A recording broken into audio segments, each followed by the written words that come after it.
Okay, welcome to another episode of Magnificent Bastards, the first and only podcast of Ruth Stage, the Maverick Off-Broadway theater group, multimedia organization, www.ruthstage.org. Check us out. Click the subscribe button if you like our podcast. I'm Matt DeRogatis, and I am joined by Joe Rosario. He helps me run this illustrious nonprofit. We've also got the prodigy behind the screen there, DJ Skalli. Hi, everybody. Good to see you again. Yeah, Miles dropped the sizzle reel.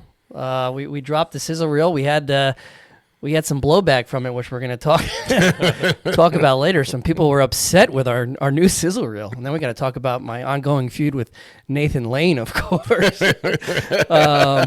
Anyways, let's get right into the episode today because there's nothing that irritates me more than listening to a podcast, waiting to hear the guest, and they blab on for 20 minutes before they bring. I know those fucking hosts. They just keep going and going and going. Yeah, before they bring a guest in. So we have a very special guest. Woo. She is a friend of ours personally, a friend of the theater group, one of the greatest comedians of all time.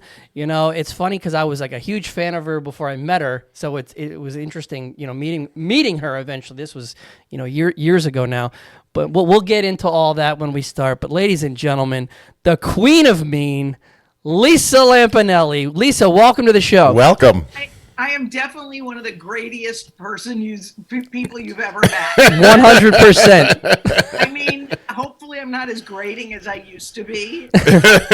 Since retirement, I've smoothed out a bunch of the edges. But, you know, you get on my wrong side, you get the horns, right, John? No, the whole goddamn thing.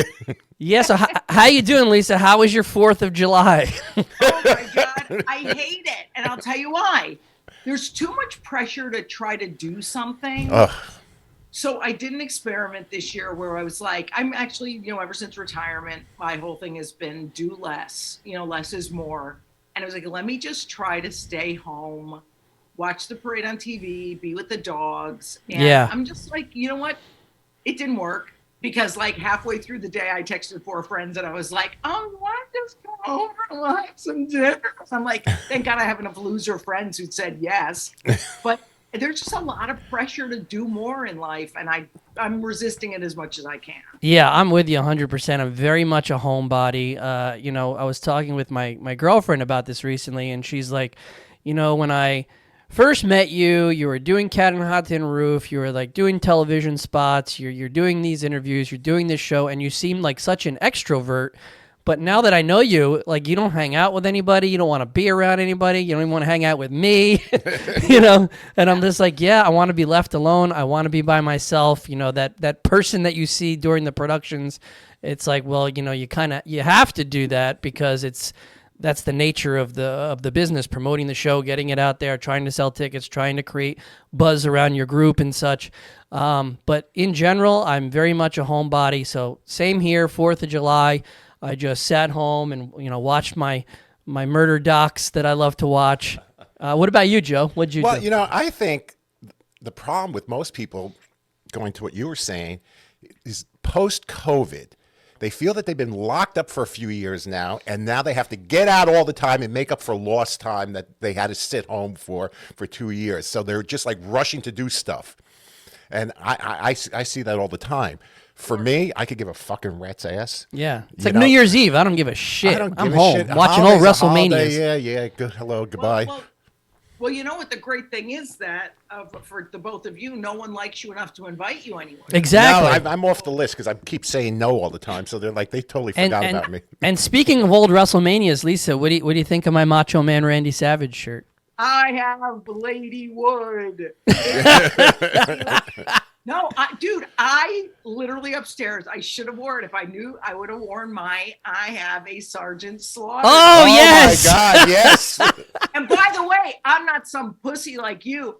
Mine is gray, not purple, and it's vintage. It's original from when I was like that age. Wow. I just found it in the closet here because I bought my mom's house and where I grew up. And I was like, oh, my God, I still have it from the 80s. Well, I think what we need to do is, because, you know, years ago, this is pre-COVID, we used to play game night at your house.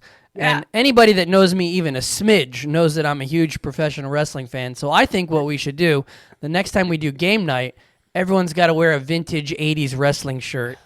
And they've got to wrestle. That's what the whole key is. Yes. Remember, in the old days, my punishment if you lost the game was to eat that jelly bean. Oh, yeah. Oh, yeah. The puke jelly beans. Yeah, they were horrible. Horrible. Well, you guys were brave and did it. Yeah. But I think now we have to wrestle whoever is the biggest guy. Absolutely. Well, I want Ruth Stage to start our own unprofessional wrestling league. That's coming in 2024. So, but anyways, enough of that. Miles, real quick, what'd you do 4th of July? Well, honestly, not too much. I'm also kind of a homebody myself, but I am looking forward to what's coming a little bit afterwards. I'm headed to Minnesota for a friend's wedding, so that should be quite interesting. You know, getting together with a bunch of the squad.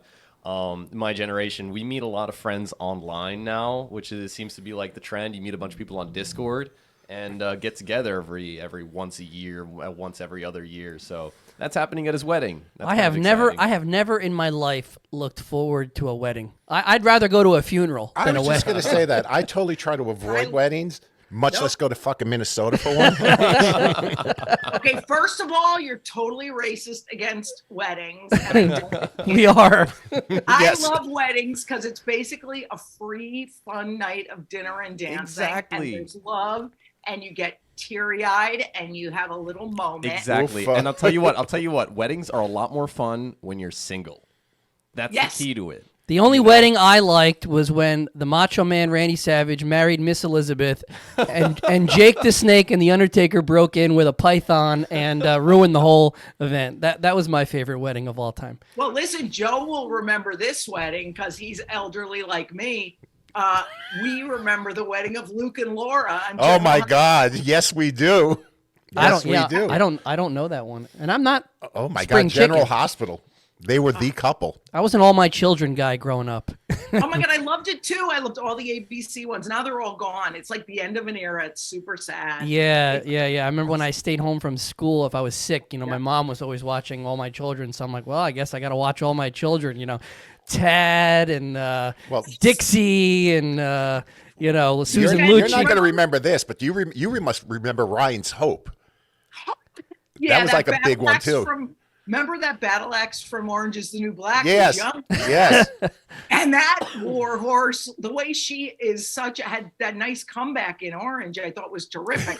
But what a freaking brutal look on that one. Was Ryan's Speaking of Hope the half-hour one that was right Yes! before All My Yes, Children? yes. Yeah. It took place in Riverside in Bar. New York, with the whole Irish community thing. Yeah. I remember my father watched it once. He's like, why do I got to see all these Irish guys on TV for? I know. They're in a bar. Who cares? Put more Italians on the show. We need some killings. We need Yeah. some more killings. We got an Italian squad today. Well, we with were the talking three of about us. weddings before, and you're all carrying on how wonderful they are. But like Italian weddings are in a class by themselves, especially the people that go there that are just so fucked up most of the time. Yeah. My father would not close the envelope. Like the concept of just giving a gift, no matter what, Yep. doesn't fly with Italians.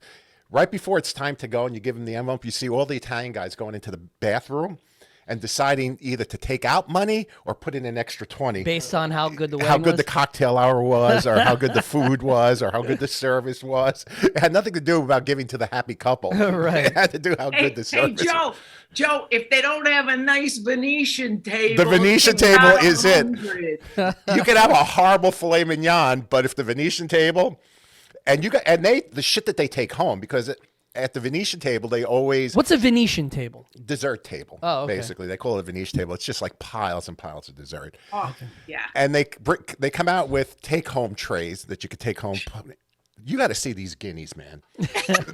They just pile the shit up as if they're gonna have cake for the next year. Whatever's left over, whatever crumb, they will fight for that last cream puff.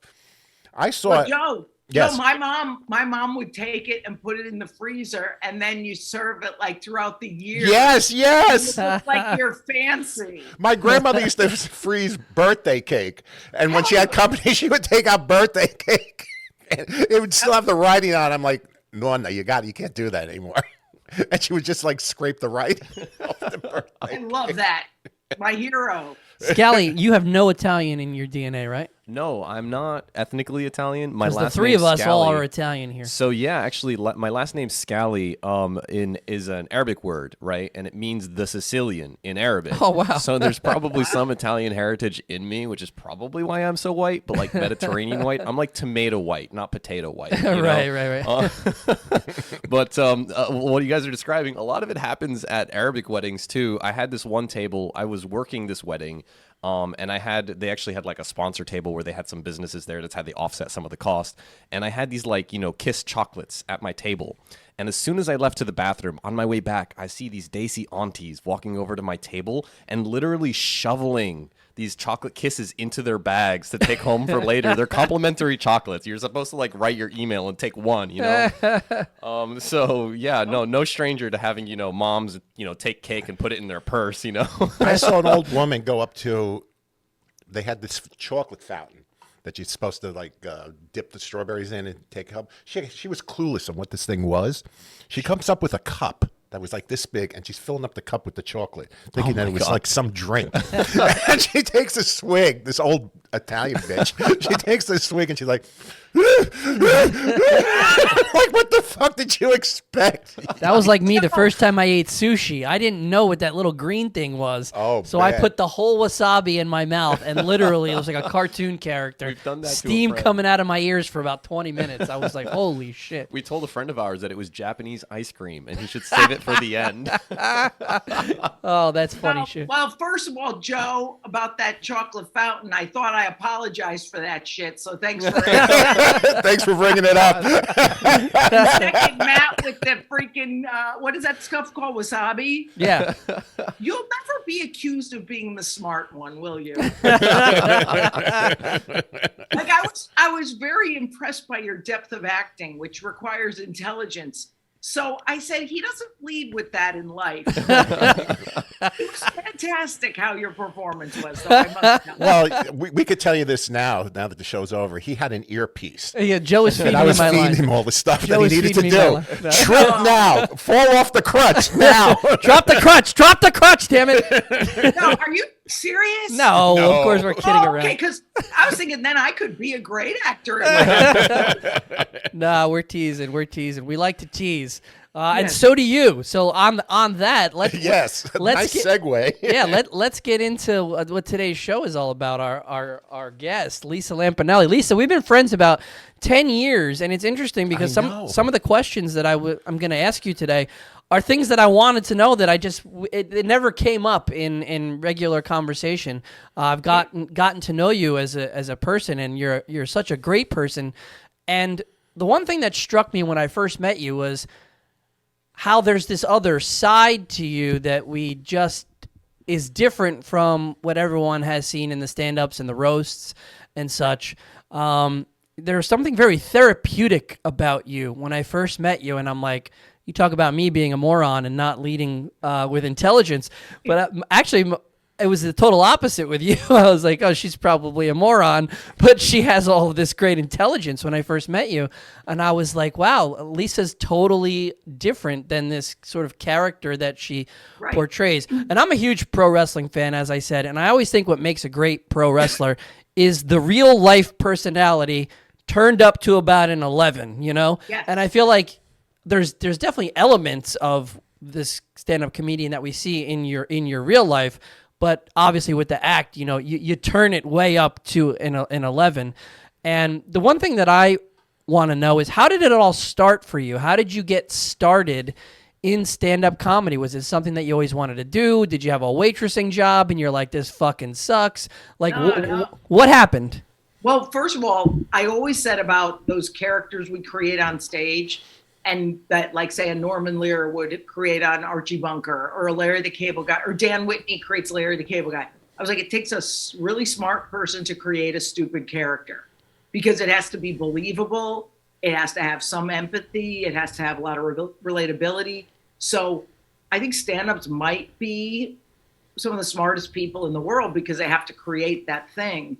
And, I got lucky enough to be able to make a decent living and, make it somewhat look effortless, and like have people want to kind of know who I am and have me, come back again and again, even though I was insulting them a lot.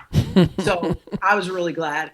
But no, it was just something that sort of gnawed at me. I was like, I've been kind of putting this off, and I hit 30. And I remember in my 20s, I had been working at Rolling Stone because I had been a journalism major.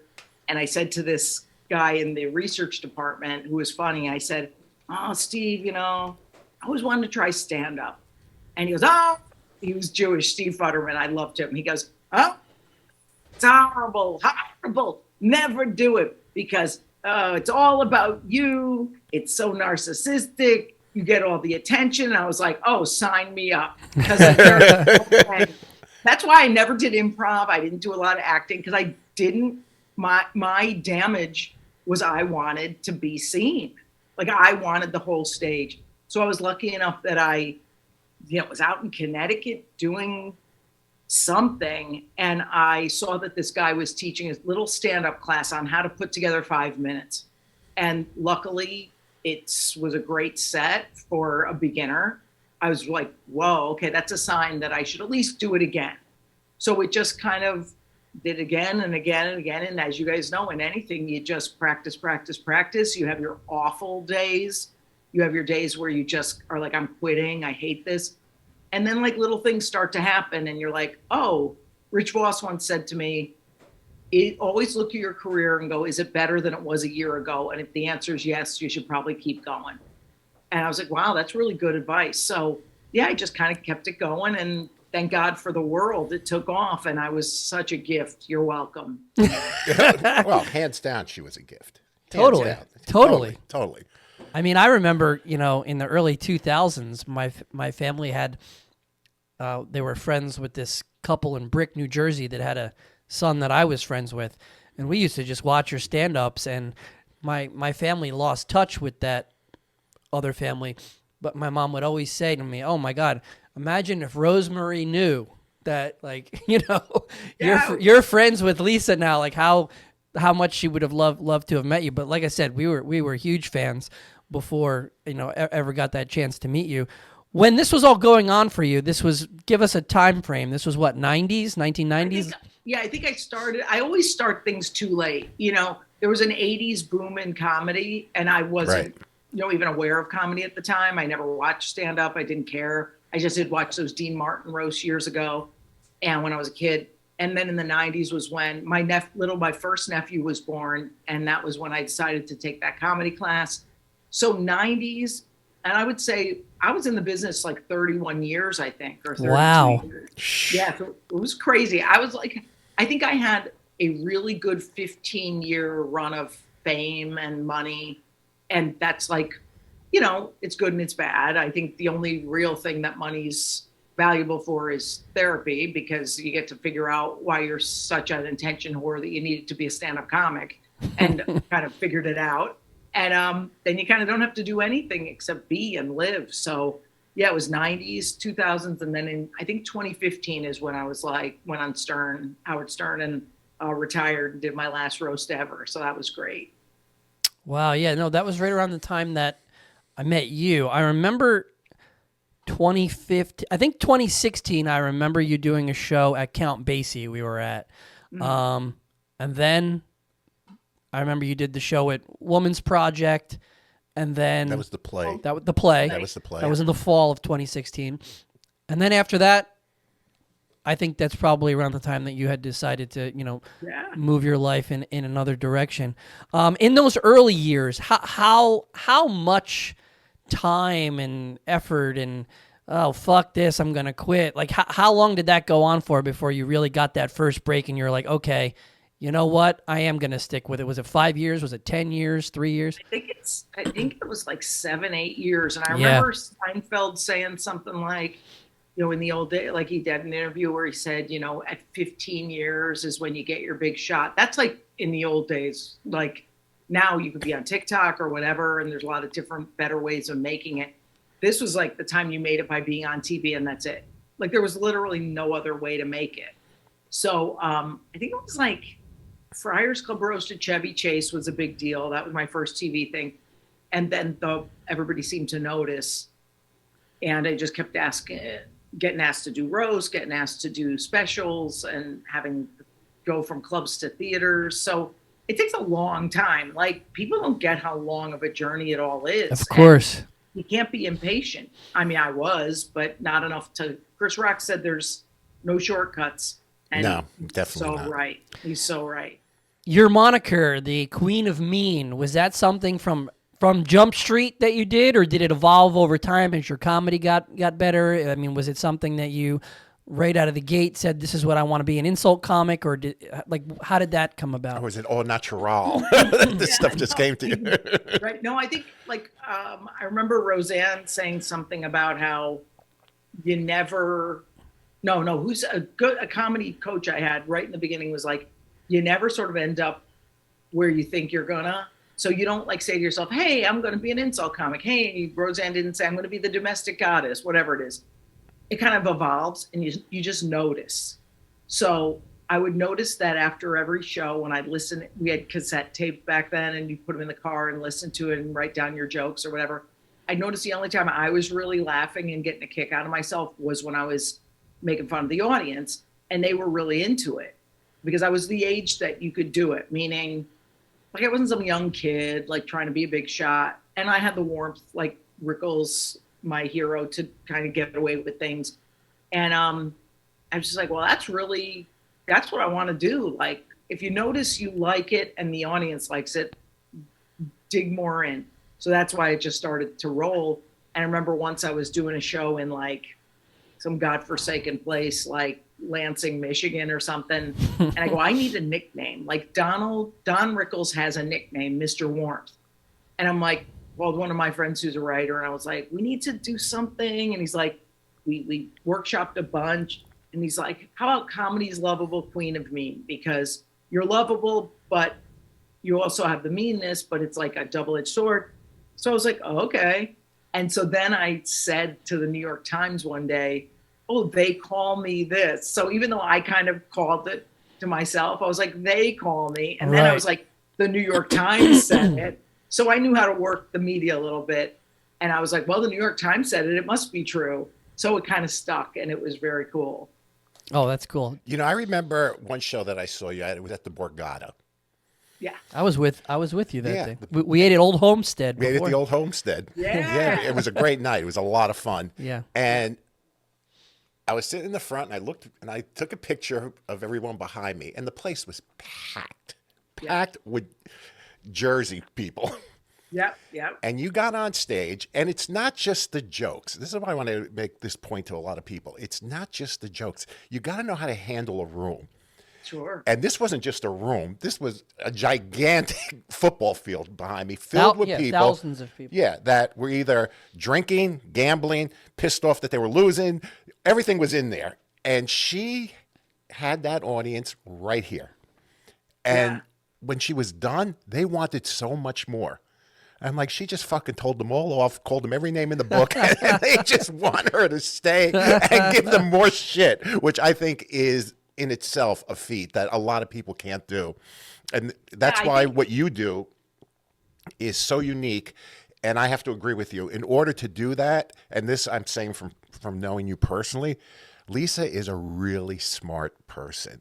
Super intelligent. You don't know that when she's on stage because she just goes out there and does her thing. But when you hang out with her, I'm like, Jesus Christ, that's one smart broad and knows her crap about everything, not just one thing, everything. And that's why I think the stuff that you do and how you do it makes it so rounded and so real. Well, I think it's more, I mean, yeah, I do think you have to be smart to do stand-up, but I think there's that real weird, intangible quality of they just like you. Oh, yeah, like, they do. Yeah, I remember, and the warmth that you need to be an insult comic and actually have people come back again and again, that's just really rare. And I was lucky enough that I don't really, if you mean anything you say, you're really not going to last in the business, No. So it was really cool to go, I can use that one gift. I don't have many gifts, but my one thing is that I'm warm and people know I'm kidding. And I remember getting years ago when there wasn't even email, I'd get like letters from like fans of like, okay, me and my 3 gay friends are coming to your show at wherever, and here are our seat numbers. Please call us this, that, and the other. And I remember going to see Rickles in Atlantic City, and I felt the same way. I was like, oh God, please make fun of me, please, because you knew it was out of love, and I don't think you can manufacture that. So it's nice now in life to just be that person. Like, we still have fun. I mean, I still laugh a lot. I still, have a good time. I think I'm a little more of an extrovert than I thought I was. Because, I mean, for a while I was like, oh, I don't want to do anything. But it's like me right now. Yeah, I think that's the thing. It's funny because extrovert and introvert, what it is really is saying how you get energized. Right. So you gather energy at home. I think I gather it equally from the right people on the outside and equally from inside. So I'm kind of both. But I think so we still joke around, have a good time. But I don't know. I like a more serious, not serious, but I like a more kind of deep, serious discussion when I'm hanging out with people. If there's no depth, I just kind of break up with a friend. Now, you talked about, people wanting you to insult them and all of these people that loved when you were making fun of them. And what about the opposite? How did you deal with a heckler? Did that like just go online and see, because there's some horrifying examples. I was actually at a show of yours in Montclair where you had that drunken asshole that wouldn't stop. And boy, did she fucking nip that in the bud so quick. Yeah, I mean, is there one that sticks out that you're like, there was this one guy one night and I just laid into him and the cops carried him out? Or well, there's a lot of them, but my friend Frank DeCaro, who used to open for me, would always go, why would they put their head in the lion's mouth? Like, do they not know what you're going to do to them? I'm like, I know. And the thing is, I didn't used to get mad what they were saying at me, but I was like, you're ruining the show. Like, you have 3,500 people paying a lot of money. Like, that's fucked up. They don't want to hear that guy. I had one. It's so hard to be proud of those things because I would hate to ever have that kind of fight anymore. I've worked so much on anger and anger management, and I've ruined so many relationships because of my own childhood stuff that just came out sideways. But like on stage, you got to be pretty proud to not let that person get the whole audience where they don't get their money's worth. So, I mean, there's this great video online with this lady in I think it was Canada somewhere, and she's like just drunk and yelling. And I think, and it won't even sound harsh to you guys, but as a woman, I know what I mean. It was like a 5-minute rant that I did about her, how no one will remember her. She's so unspecial, and she's not even special enough to be ugly, and she certainly isn't pretty, but she's plain. And I go, you are a plain bitch, and people won't care when you die. Like, it was so fucking deep and crazy. And I was like, I'm kind of proud of that, because that was some deep shit. So, I mean, and then I remember when I used to play clubs before theaters, before I made it to theaters, I remember I was at Caroline's, and there was, of course, the drunken bachelorette party, and the girl's an asshole. And I was like, listen, one more time. I go, just one more time. I go, I just no more words out of you, or else I'm going to have to get ready. I hate to do that. And security's right there. And this is how stealthy audience members are when they're drunk. They'll be like, they'll let you go for 15 minutes thinking you forgot what you just said. So 15 minutes go by, then I hear or whatever, and I go, get the fuck out. So security gets rid of the whole table, and I go, you drunken cunts from Jersey. And of course I make them from New Jersey because I have Of course. I make up a whole story. I go, I buy my own purses, bitch. Your husband buys your shit. I said, I earn enough to buy I fucking went nuts. And on the way out, the manager told me that one of them came up to him and goes, we're not like assholes, are we? And he goes, ma'am, I've been doing this 25 years, and your group is in the top 3 of assholes I've ever met. Now, but again, those are funny because I'm kind of proud that I could defend myself. Well, that's the thing. Do you go out like with a script in case there's a heckler? I know I'm going to say this, or is it just straight off? I'm winging it based on what the person looks like, what they're saying. Oh what yeah, no, she definitely wings it because I remember this one in Montclair. He was. I so feel like if I was unique. doing it, I would be like, okay, if there's a heckler tonight, these are some things that I'm gonna say. You know. Now this guy was very unique.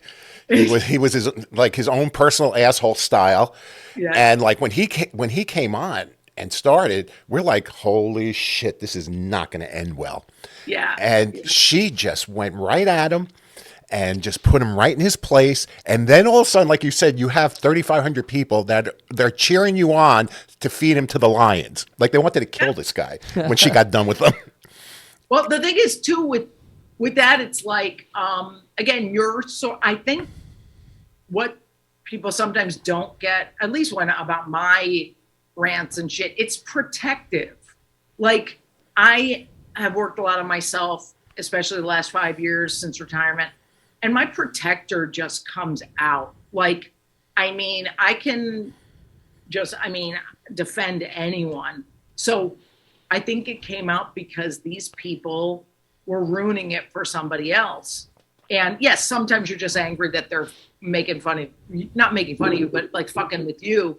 But sometimes it's just like, wow, I want to protect this audience. And I think that's a good trait, and you got to shut it down. Yeah. And I think I was likable enough to get away with it, and then hope for the best that the audience, I mean, I always knew I could get the audience back because you're just a funny person and you could do it. Did you find it more difficult in the time period that you were coming up as a woman to break through? No, I always thought I had it a little easier because, I wasn't some great beauty who's trying to, who threatens the guys in the audience or the women in the audience. I was kind of this normal looking gal who just had this, certain way of dressing, that conservative way versus the words. It's a funny juxtaposition. And I was just so different that I was like, they would be like, oh, she's like interesting. So I would get referred a lot because I was, oh no, she's the girl who can do comedy like a guy. So I was always kind of looked at just like this genderless comic, and I'm kind of genderless anyway. So I think it's just like, oh, like I kind of had it a little easier. Also, I don't know what saved me from being, maybe my tough attitude. I don't know. I didn't get like harassed, or I didn't get Me Too'd, or I didn't. And I know Joan Rivers would joke about like, why not me? It's like everybody got Me Too'd except us. I feel left out. I mean, thank God it didn't happen. Like I can't handle much. Like I'm tough, but I can't handle much in that vein. So How about the business end of it, like the clubs and the guys that own the clubs? You always hear these stories about these characters. Like they were cool. You were okay with them? I got very respected by them. Which is great. I mean, I remember there'd be a lot of men comics who were threatened if I was coming up and they had to follow me. And a couple guys had in their contracts for big events that they wouldn't follow me. So I thought that was badass. I mean, it's really bad. But I remember like there was this club called Pips in Brooklyn where Dice. I remember that place. Yeah. Yeah. And there was a guy from Long Island who was kind of a pussy. And he was like, look, you really have to tone it down. I'm the headliner and you have to tone it down. And I go, should we switch? I'll switch the order. And he goes, what? And I go, yeah, no problem. I go, okay, you do 30, I'll do 45. He's like, what the fuck just happened? Because I was just like, I may have been newish to comedy, but I'm not new enough. I'm an adult at the time. Yeah, you're not new to life. Right. Yeah, and I'm just like, we can do. Actually, that was what was cool. Rascals in West Orange. I remember that place too. Oh, I used to go to Rascals. It's not there anymore. In it was down by the shore. It was like there's Rascals at the shore. Sure, yeah. Yeah, I used to go to Vic DiBitetto. I remember seeing him once. I love Vic. He was funny. Yeah. What the thing is, it's like at Rascals, there was a guy, forget his first name. He was a Boston guy, and I remember he said to the owner, and I love this. This to me is like so, like just really the right thing to do. He goes, look, the Late Show is rough. I'm more of a like kind of regular stand-up guy, and Lisa's doing tons of crowd work. Is it okay if she headlines? I thought that was so fucking cool because he's saying, hey, you have a better skill set for this and my ego isn't getting in the way. Right. Right. Isn't it great? It's a shame I can't remember the one good guy's name. That guy. But, yeah, I thought it was so cool because I didn't find that a lot. People are too threatened with their egos, you know? Sure. Now, you mentioned that you didn't watch a lot of stand-up comedy as you were coming up. So did you have influences? Did you have people that you liked? I mean, no, I didn't watch anything until somebody at some horrible road gig in in Pennsylvania, like a little bar, goes, "Oh, you do a lot, you did insults, like you like Rickles?" I'm like, I've seen him on the roast, but I don't know stand up. And he gave me a vinyl copy of Hello Dummy, which I still have. And I'm like, oh my God, this guy's a genius. And then I listened to a little Rickles, little Red Fox, little Joan Rivers. But before that, like as kids and a teenager and in my 20s, we never watched stand up, just the roast, the Dean Martin roast. And I guess it makes sense then that I would gravitate towards roast style because that's what I thought stand up was. They all look like they knew each other. Even now we know that none of us know each other on these roasts. Like not everybody's friends. You probably secretly hate half the people on it. But it looked cute. Like it looked like, oh, that's a nice community. And it's really just a bunch of fucking idiots just hating each other but doing these jokes. Yeah, so talk a little bit about the roast because, I mean, those are definitely some things that, I mean, of course, as we talked about, I've seen you in person with you. I've watched you for years prior to meeting you, but those roasts really stand out for me. I mean, you just torched Andy Dick on the Oh my God. you know, Dick. yeah, what up, Andy Dick? Oh, yay. Yeah, you know, the Donald Trump roast, the Donald Trump roast, of course. I mean, I'd love to know, like, some stories that people might not know if you're willing to share, like crazy things that happened prior to the roast, on the roast, behind the scenes, people you hated. Like, talk about that whole experience. How many roasts did you do? Is it like 3 different ones on the Comedy Central? Oh my God, it's like 15. No, she did a ton of Oh, them. wow. Was that many on Oh, Comedy yeah. Central? Oh my God. Well, not just Comedy Central. Yeah, I'm just talking about the Comedy Central ones. Yeah, that was about 5 or 6. Okay, yeah, talk about those. Flavor Flav, Donald Trump, David Hasselhoff, Chevy Chase. Oh, yeah, David right. Hasselhoff was a good one too. The Trump one was good. The Trump one. You've ruined They were more all- lives than bulimia or something. They're all like so hard. Like, first of all, the difficulty of after I started being really good, they would start making me go last. And then we fought back after that because it's the hardest job because, you know, no matter how unique your jokes are, like the Pam Anderson roast.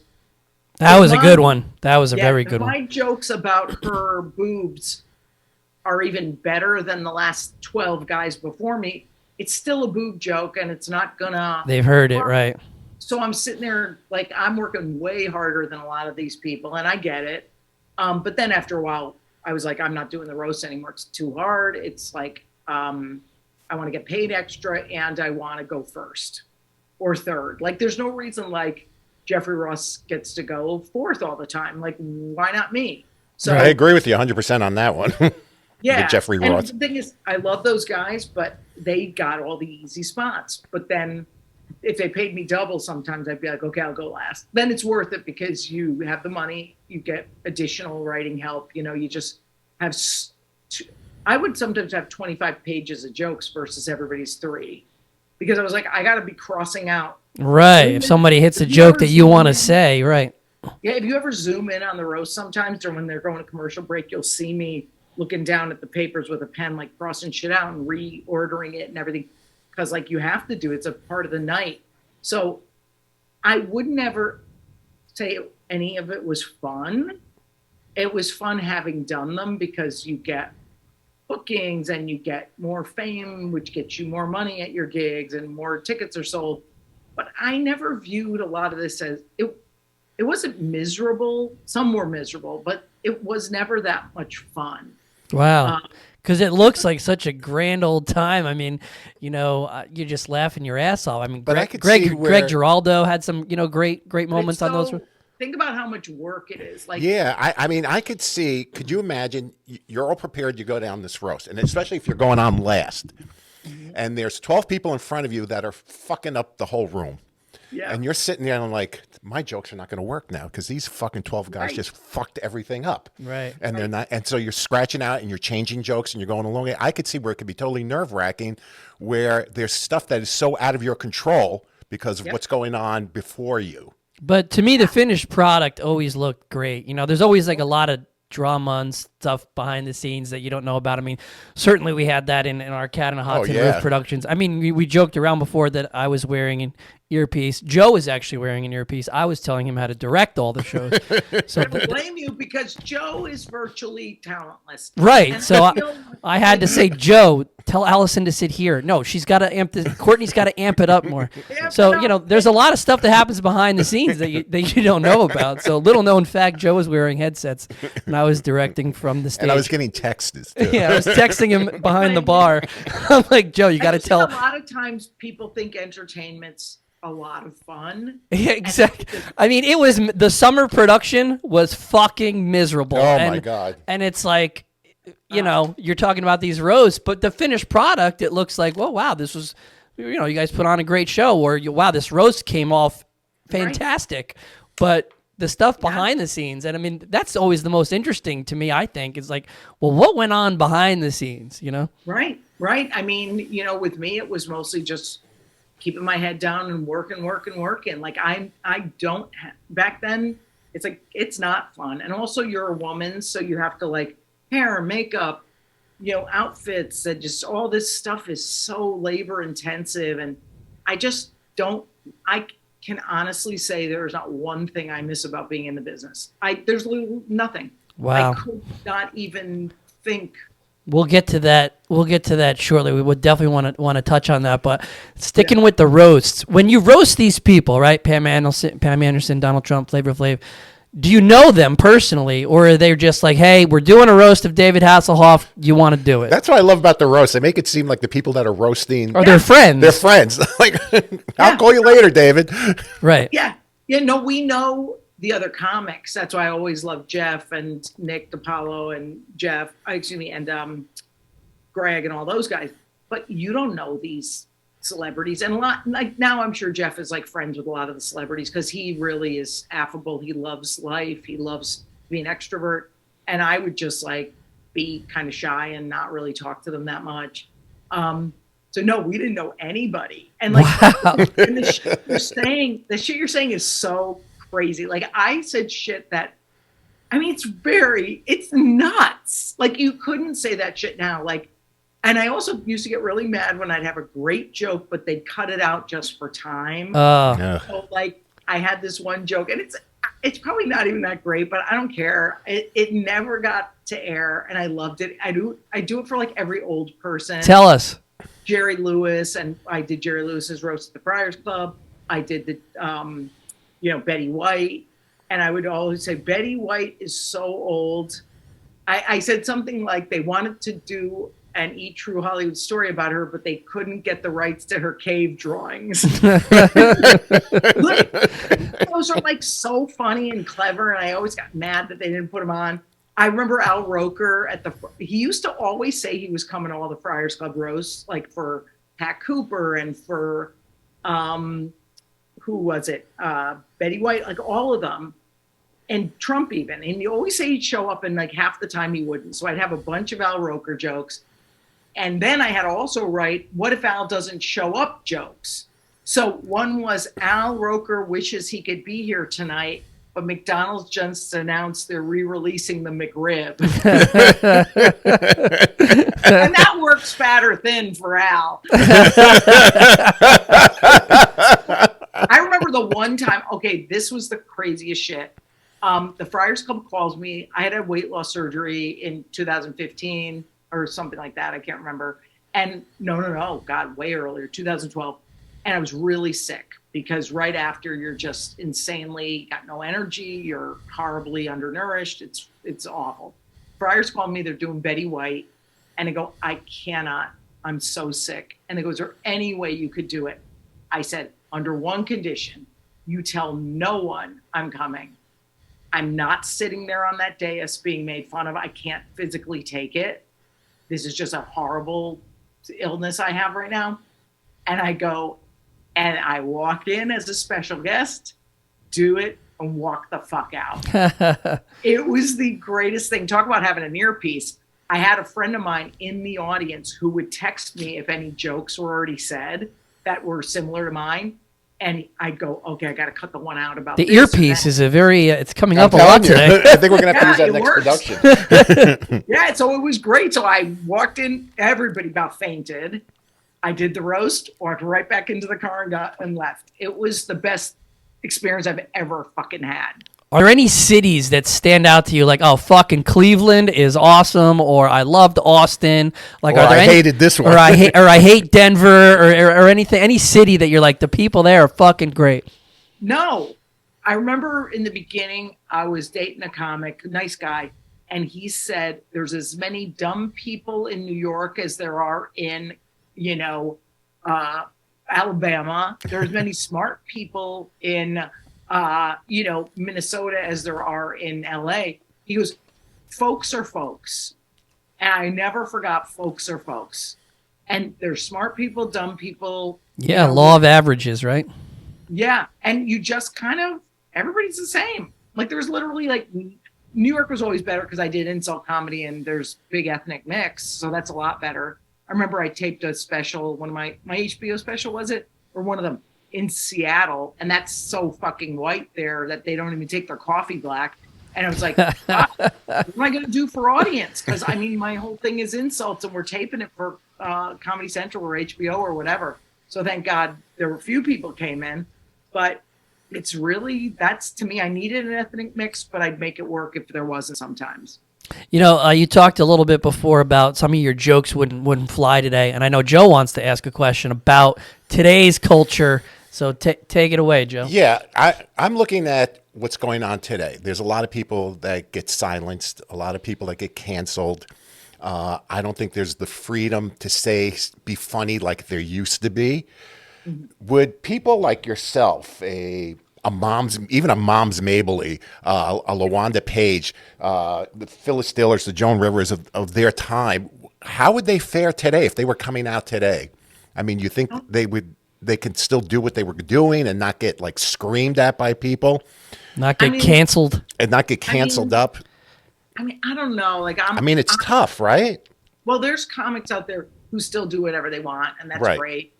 I just think for me, what changed was like, I don't want to like hurt anybody. Like I really felt like, it's like when Howard Stern stopped saying the F word for gay, stopped saying the R word for, special needs. I felt that was really admirable because he was answering to himself. Right. No one was saying, Howard, don't do this. So I was like, oh, that's cool. And then I was like, I don't know, man. If there's a chance like a trans kid is going to get like hurt because of me, I don't want to do that. Or if there's like gay guys are going to be full of self-hate because of me, I don't want to do that. And also like, I was like, kind of like didn't want to do the business anymore. So I felt it was like I always say in interviews, I canceled myself before I got canceled. So it just wasn't, it wasn't a good fit anymore. It just wasn't nice. It was just evolution. But there's some comics who just do their thing and that's great. But I think you got to look in the mirror at the end of the night and answer to only yourself. It's right. That whole never explain, never complain. So if you're a comic coming up and you're super edgy and racial and this, that, great, do your thing. But you can't complain if you're not on a network. You can't complain if somebody writes you nasty emails or says you should be canceled. And don't explain your jokes because no one's going to get them, even if you explain them to them. Well, back in the day, and you would remember this, a lot of comics, their goal at the time was to get an HBO special, right? Remember that was like the big thing. And the other big thing that everyone knew about that, you would get the HBO special, but HBO wouldn't even pay you. But you wanted to be on HBO to have that glory.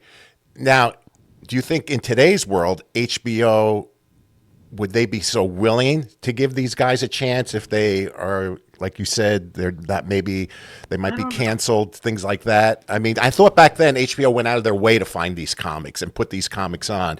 I remember when Chris Rock had the HBO special, et cetera. It was just tremendous. Now it seems like that's not happening anymore.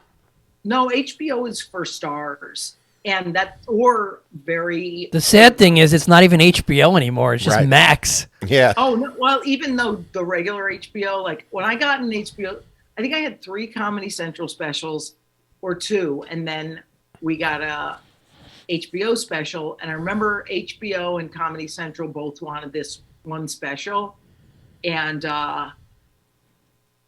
Comedy Central was offering a tiny bit more money, like not much more. So it was great money. And my manager's like, "Do you want the one for more money?" I'm like, "No, because HBO is a resume changer." Right. Like I always hate when artists, I think they're so dumb to not take a little less money to change their resume. So does Radio City pay great? Yes.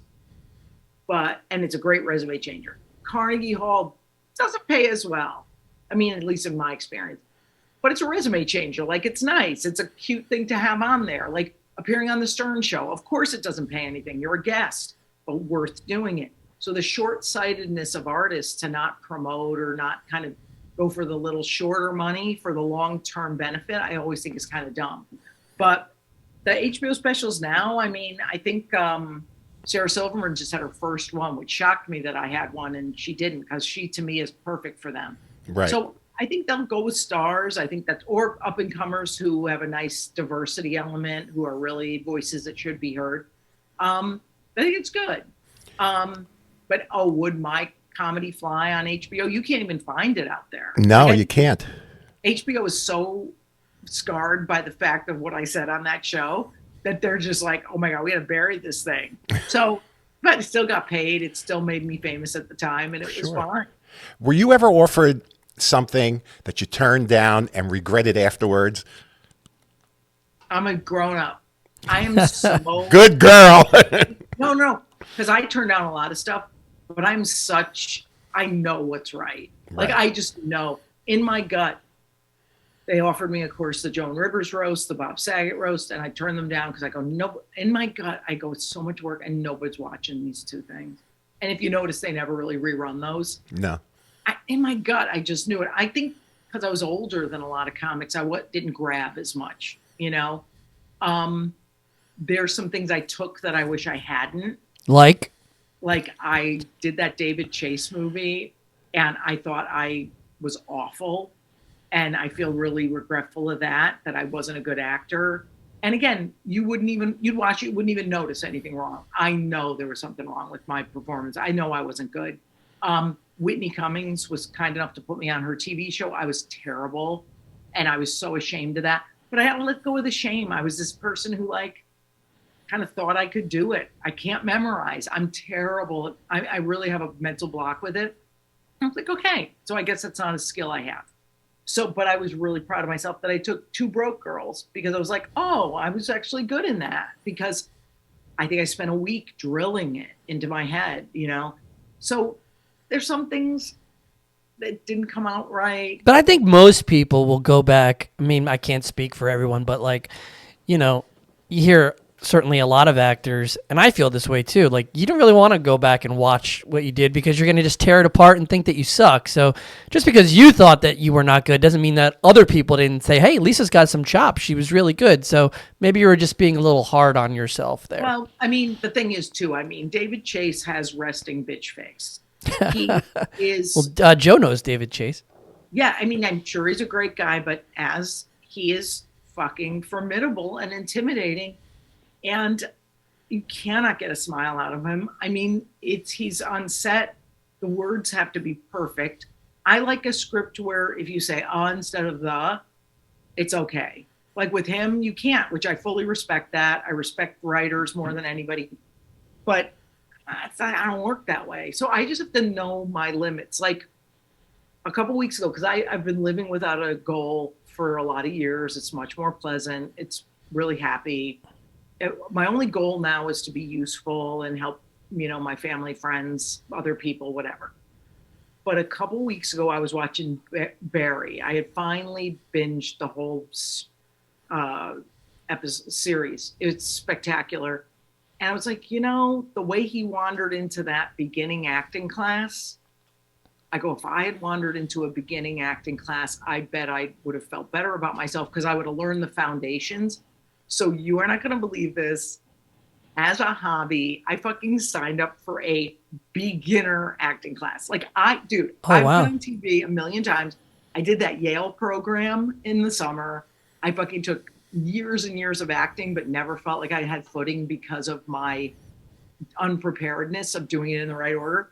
And I signed up for like a beginner basics class. And I know they're going to be like, why the fuck are you here? And I'm going to be like, because I have to do everything now with beginner mind. That's great, though. I think that's great. Friendships with beginner mind. I have to approach family with beginner mind. It's just openness.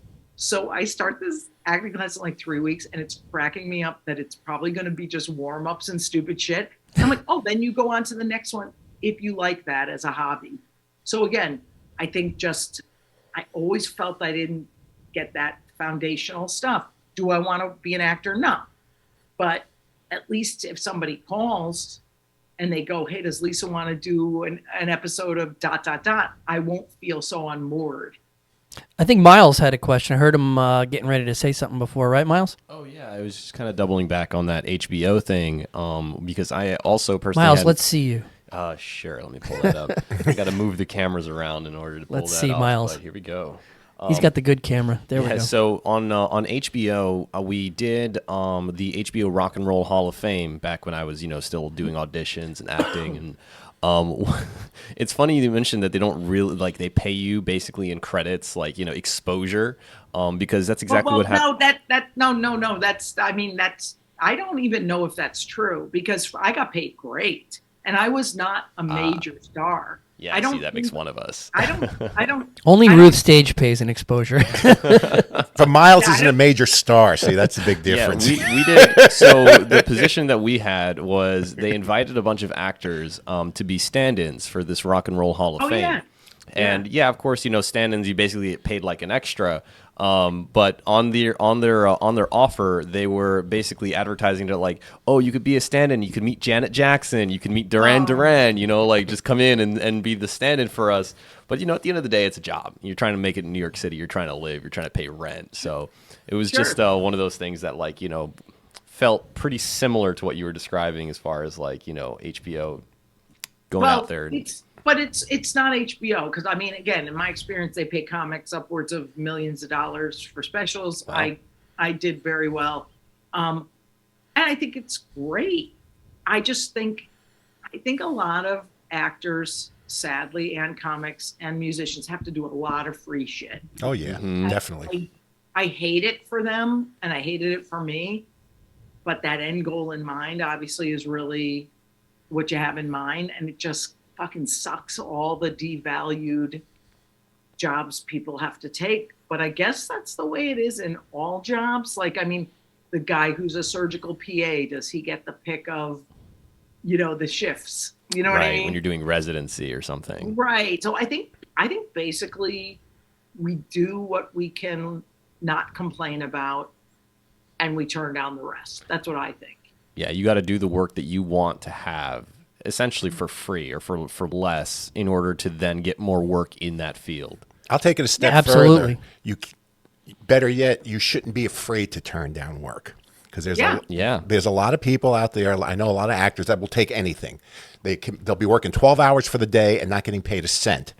And I'm like, dude, don't be afraid to turn down work. It's not going to affect anything. And I also would say, don't be afraid to do something for free. If it's going to be worthwhile for you, sure, without a doubt, put in the time. Exactly. If you're my logic is if you're going to complain about it later, don't do it. Exactly. Because that means it's wrong for you.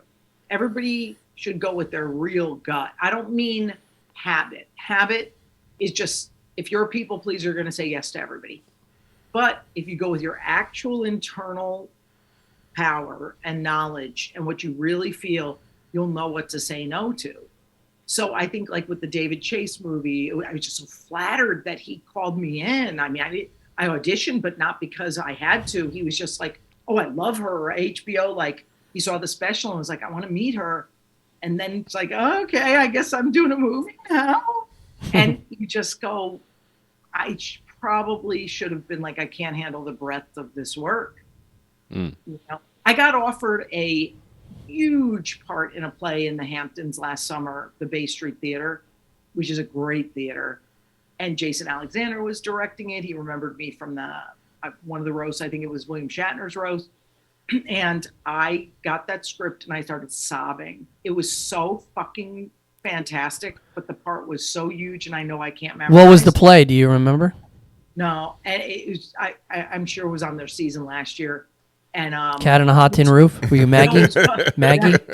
It was called Windfall, and it was really good.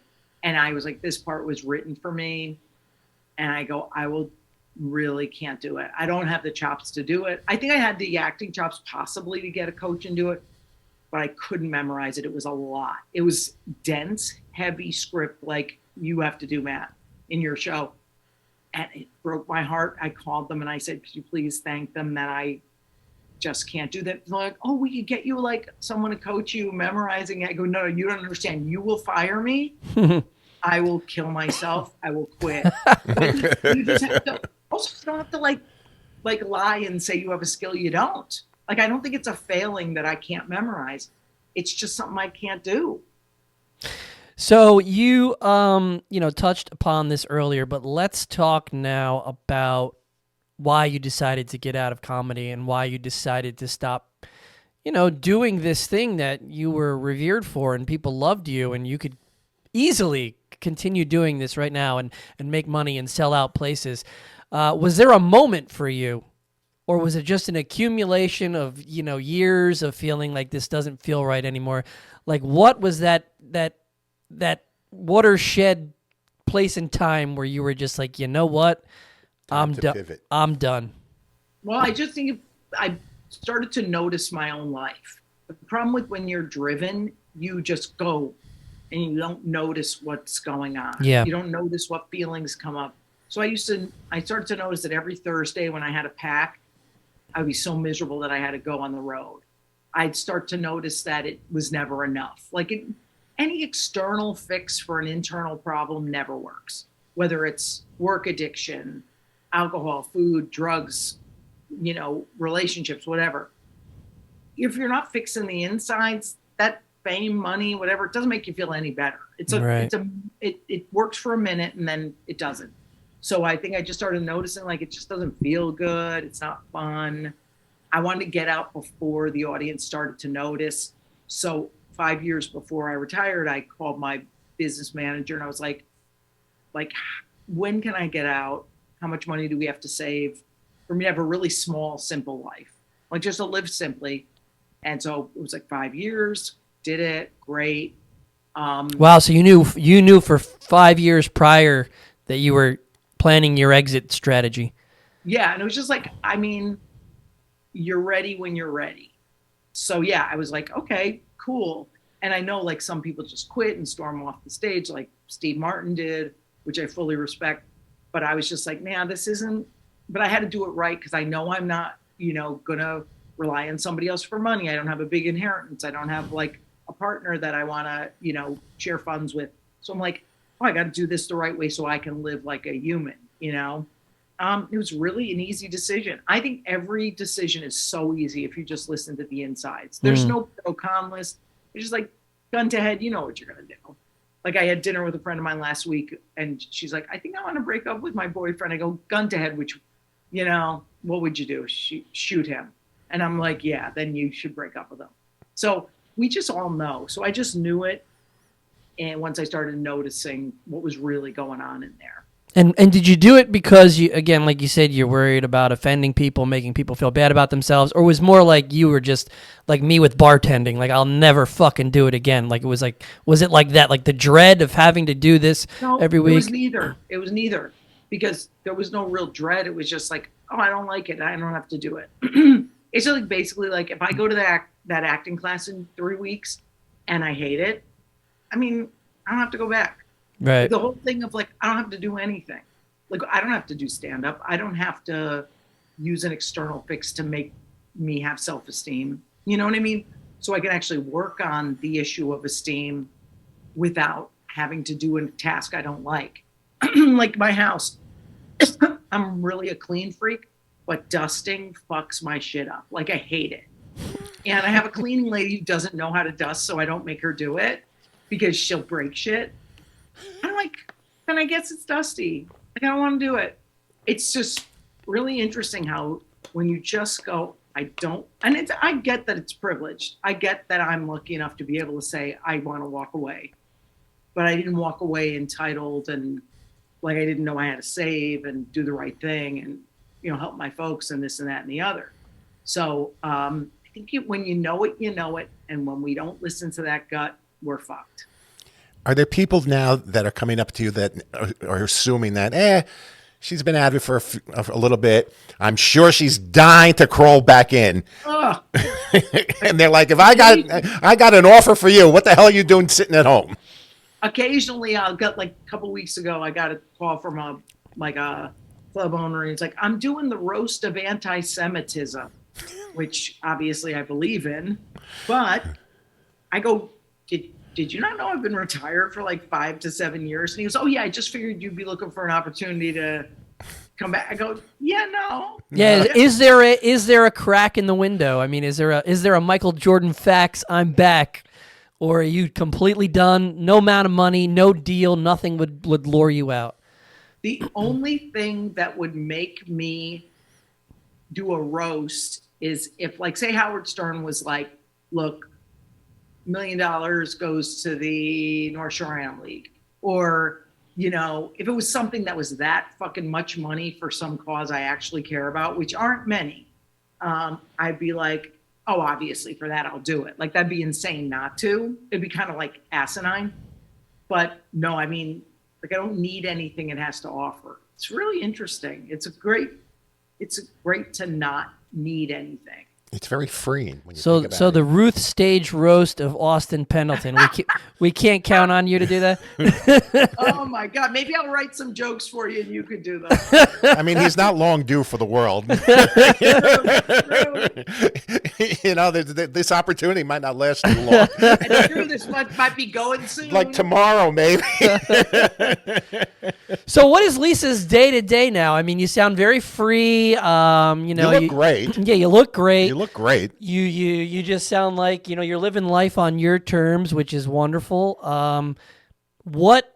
So actually, before you answer that question, the tail end of your comedy career involved writing a play and doing it at the Women's Project. Yes. Which was on overeating and food addiction.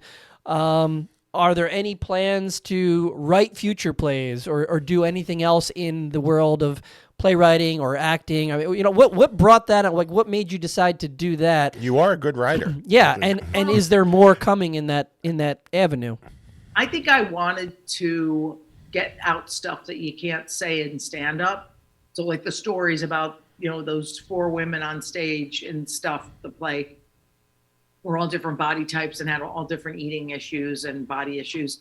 So I was like, to write that and tell that as a play, that you can't do that in stand up. So I was like, that was cute. And it helped me. I think basically what was underneath it all was trying to figure out what the fuck was wrong with me and why food and body image was such a big deal. Like, really, I would sit there just for hours and hours with Alan Zweibel and just be like, I don't know why I do this. I don't know why this issue came up, this and that.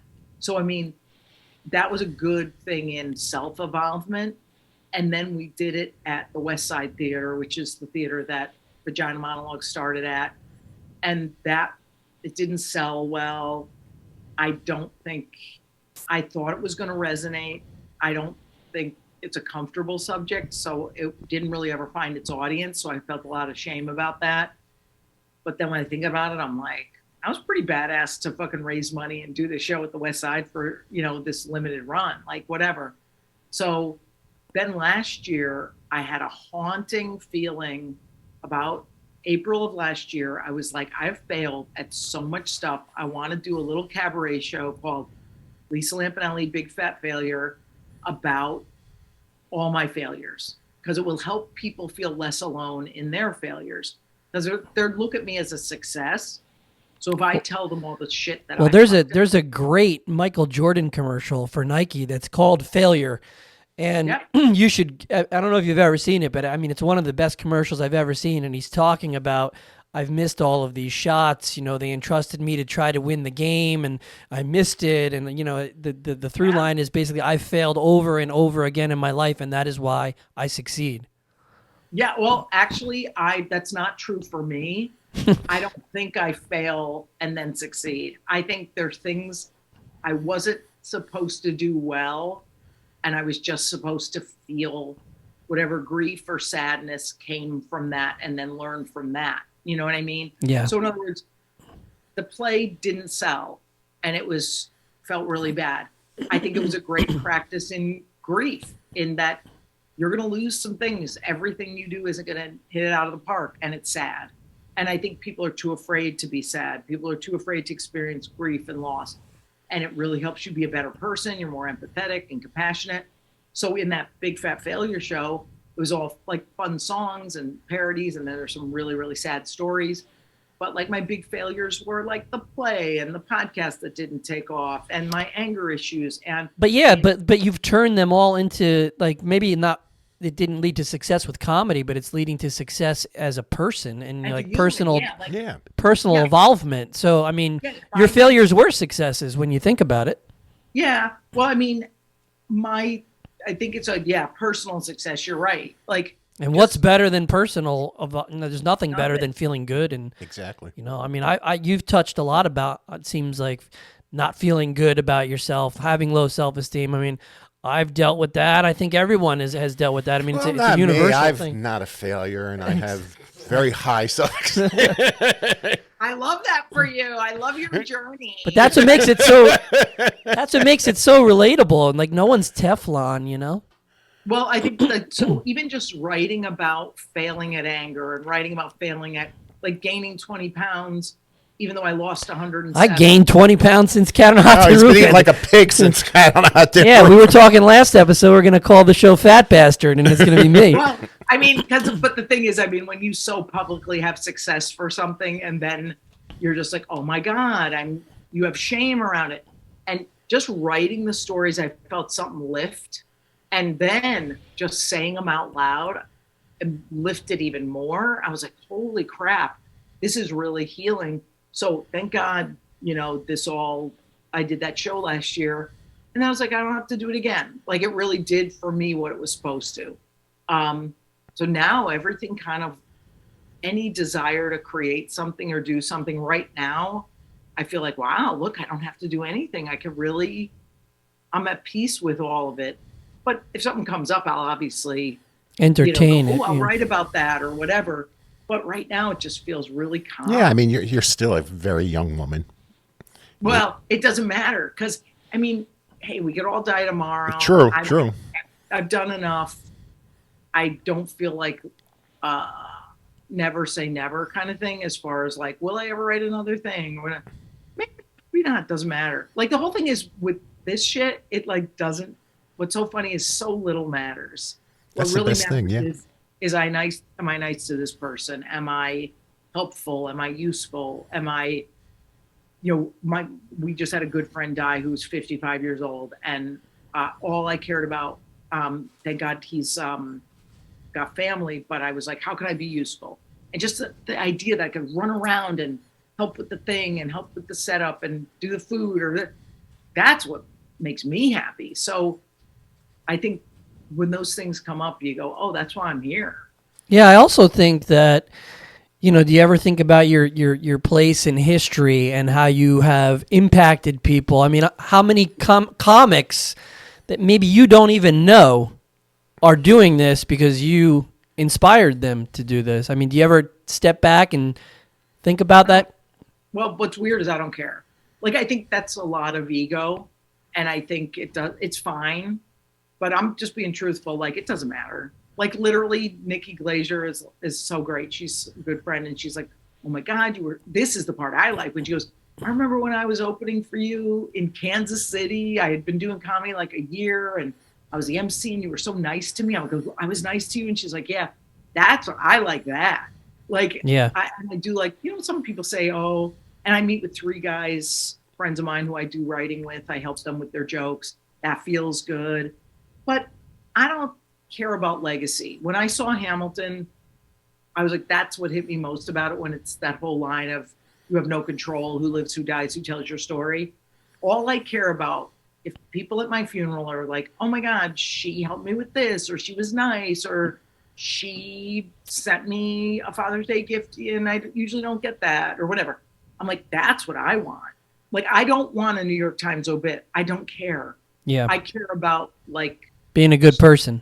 Yeah, well, good by my standards, which are, I guess, helpfulness and taking the judgment out. Because I am a very judgy person and I work on not judging other people. It's hard.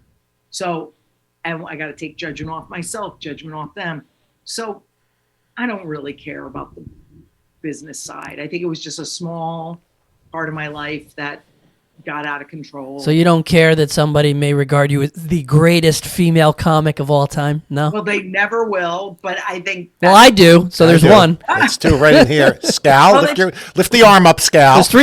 There's three people right now that put you on the Mount Rushmore. Well, Oh, it's fine. It's great. No, that's wonderful. That's wonderful. But one No, thing I not- got to say, okay, that who she is as a person, because a lot of people aren't privy to it like me and you are. I remember when we first started doing Cat, first thing Lisa does, sends me a note. When do you want me there? Let me know. I'll be there. I'm going to support the show. I didn't even have to ask her.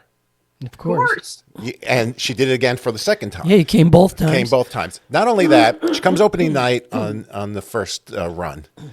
And, you know, I wasn't expecting this from her. You know, I acknowledged her in the audience. I was like, oh, my good friend Lisa's up there. Thank you so much. In no seconds flat, she puts on a 10-minute, 15-minute set. Yeah, from off the the audience. top of her head. Like this was not planned. Off the top of her head, the audience went nuts. And I'm like, oh, my God. Yeah, and you how- stayed and posed pictures with And she everybody. stayed and posed with pictures with everyone, went on stage, hugged everybody, people that didn't even, weren't part of the show, total strangers. And Don't I'm forget, like, she wasn't local either. She traveled for it. yeah, she came from Connecticut for crying out loud. Yeah, she came a long way. But that's who she is. She is so cool that way. And she is a very, very giving person. You don't have to ask her. She'll, And a great host. a great host. Yeah. I mean, the best. Yeah. The best. Well, I did this values assessment thing a couple years ago, and it's a Brene Brown thing where there's hundreds of values, and it takes a long time to distill it into your main two, because if you really have to soul search, and my two, it ended up are peace and usefulness. And I'm like, for better or worse, like you ask me to do something, or I notice. I want to be a noticer. I want to notice what you need before you know you need it and do it. So I love that shit. And I go, well, it's the least I can do. My big challenge now is like when you're saying all that stuff, I'm like, oh, it's no big deal. Like, who cares? Like, it's just showing up at a show. Like, who gives a fuck? And then also after that thing, I was like, I probably said too much. I probably stood up and was fucking pulling focus and, what an asshole. I have to be a big mouth all the time. And they probably think I'm so queer.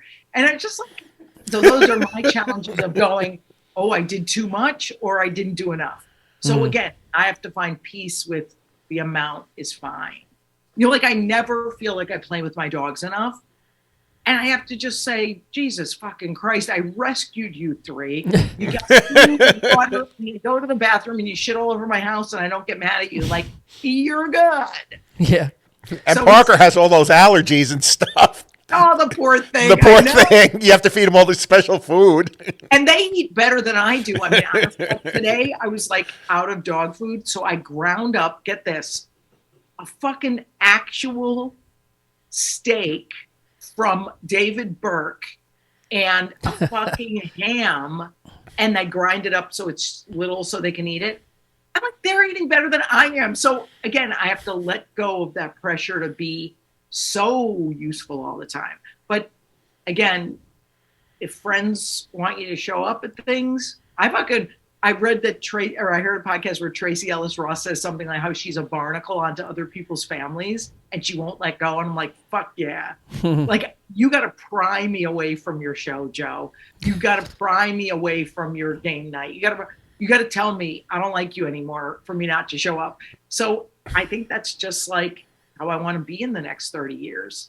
Yeah, it sounds like you're on a newfound spiritual path of enlightenment. Lisa Lampanelli is traveling Without that being road. annoying about it. Don't worry, I don't meditate. Let's do some ayahuasca together. Let's. Like, have you tried some psilocybin, some DMT? Yogurt, but I'm not doing no yogurt. Miles, you got anything else for the Queen of Mean, Lisa Lampanelli? Honestly, after that last comment, I was just wondering, have you ever tried any psilocybin, some DMT, tried that ego death and detach, and like, is that how you achieved enlightenment? Because if I can be half as cool as you are, I don't even smoke pot. I hate edibles. I'm very like, this is where my judgment comes in. If you need to do all that shit, then maybe you're doing something wrong. Like, I've never even seen you take a sip of wine in like the 15 years that I've known you. I hate it. What's weird, my parents never drank. We didn't have any alcoholics in the family. But I swear to God, for someone who doesn't have that, I hate being around people who are drunk or out of control. Who doesn't? I mean, as a bartender, oh God, it was brutal. I think drunks are hilarious. Yeah, but when I can't. I have no tolerance, and I have no tolerance for like pot or edibles or anything. And I kind of put up with it when it's somebody I love, if they're doing it for medicinal purposes. But no, I'm such a prude. So yeah, no, I'm clean living bitch, but not when it comes to food. Like, I like my fucking steaks and shit. Hell yeah. Hell yeah. Chicken parm. Yeah. Joe, what else you got for Lisa? Jesus Christ. I mean, I'm just going to touch back on something that you talked about before, just put a thought in my head. All those Norman Lear shows, would they ever get developed today? I don't think so. I think maybe the Jeffersons, maybe Maude. I think All in the Family was a special thing that probably not. I don't think they have a white character doing. I think you can have the racist Latinx character or the racist black guy. That's fine. But yeah, I think it had its time, and he wrote those all with the best heart and with making a stuff. But probably not. Even a show like Married with Children, I'm not sure that flies in, today's society. And that was a great show. Yeah, and overly sexual with this, with the youngsters and this and that. So I'm just like, I'm happy there's so much good TV though. I mean, Jesus Christ, there's great stuff to watch. Yeah, there's a lot of good stuff on TV these days. Yeah, I'm right in the middle. I like a lot of non-snobby British shows. Like, I ain't a PBS bitch, but I like the British actors. I do too. And so I watch a lot of those things. And I'm like, this is so good. Maybe it's just because, like, I've never seen these actors before, so it's interesting and unique to me. Like, I'm like, oh, something different. Well, that's what I like about what they're showing on a lot of these streaming channels. You get to see TV shows that are made in Spain, that are made in Turkey, Italy, and they're just phenomenal. And the way they put stuff together, it's a lot different than the way we do, and they're much more open about stuff. And I'm like, wow, that's a great TV show. Yeah. Yeah, no, it's interesting. So half my life, like I said, I rejuvenate by being alone half the time, being out half the time. So like when I'm home, I'm like, oh, I want to dig into something. I don't, do a lot of reality stuff or anything. I just don't get into it. It's not my thing. Yeah, no. Yeah, me too.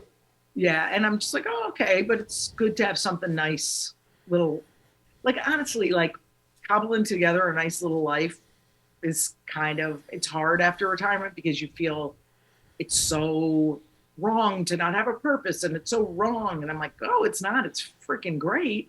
That's the life I want. I want to be in like a cabin in the lake, on a lake in the middle of fucking nowhere. Nobody up a steak for no neighbors within 5 miles of me. Like, just leave me alone. I think everyone says that till it happens. Right. And then it's a huge, huge shift and an emotional change of there's that, oh, who am I? It's loss of identity. So it's taken me probably 5 years to just kind of be minorly sane around it.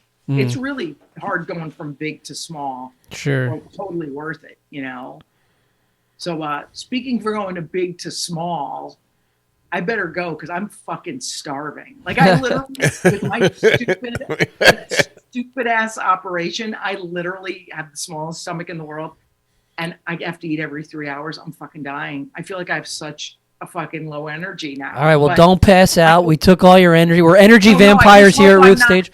I hope I was enough energy for you guys. No, Shit, Oh, me. you were, You were Actually, phenomenal. I have one parting question before you go, Lisa. Do you believe the Earth is flat?